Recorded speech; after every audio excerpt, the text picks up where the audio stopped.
Okay, so before we get into the actual video itself, we just want to go over some of the technical aspects of the video. So we use DSLR cameras and iPhones to film our video in the format of MP3 and MOV. And the reason we chose these hardwares and these formats for the video was because they are highly compatible with different hardwares such as Macs and Windows. The reason that we use iPhones as well as DSLRs was because iPhones are a lot more portable and they're easier to take into crowded places such as football matches. We also use DSLRs because they're industry standard cameras and they offer really good quality footage. We spot our footage by putting the memory card from the DSLR camera into the computer and then copy and pasting the footage onto the computer itself. And then with the footage from the iPhone, we uploaded the footage to an app known as Google Drive, which is an online way of storing footage, and then it could easily be accessed on the Mac which we edited on. We edited on Mac computers because they have software called Final Cut Pro, which is the best professional standard editing software that we had access to. So now we're going to go into the actual video itself, and the first shot that we used was an establishing shot of the Humber Bridge with a lady walking the dog in the foreground.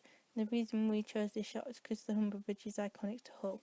Also, we used crossfade edits and slow motion shots, and we also used a voiceover of a person of authority talking about the bid for Hull 2017. So although it's quite a calm atmosphere and the audience isn't fully aware of what is going on yet, there's still a narrative being developed. So after this, we see the first character in our video, who's a middle-aged man. So through traditional film syntax, we see the man sit down and get his coffee and his newspaper. It's quite a normal day. So we cut to an over the shoulder shot and a range of different close-ups of the headline of the newspaper.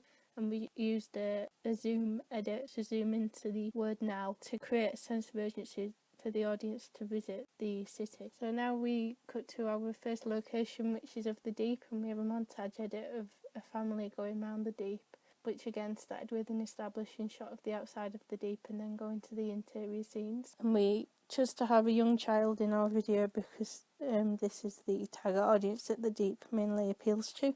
So after this shot of the Deep, we go to our next location, which is Hull Paragon Interchange, to show the range of transport links that can bring people into the city. We've introduced a different age range of character here, so to show that Hull appeals to a wide variety of ages. So basically, we can see here that our video is one big montage edit of lots of different locations and activities that people can do in Hull, and it all appeal to a wide variety of ages. We have the Made in Hull light show, which is on a night, and that'll also appeal to families, but also because it's on a night, it'll probably appeal to young adults as well. This event got lots of media coverage and people might have seen it on the news, so people might see it during this video again and it'll remind them, and it might make them want to come back to Hull if they've been before, or come for the first time if they haven't.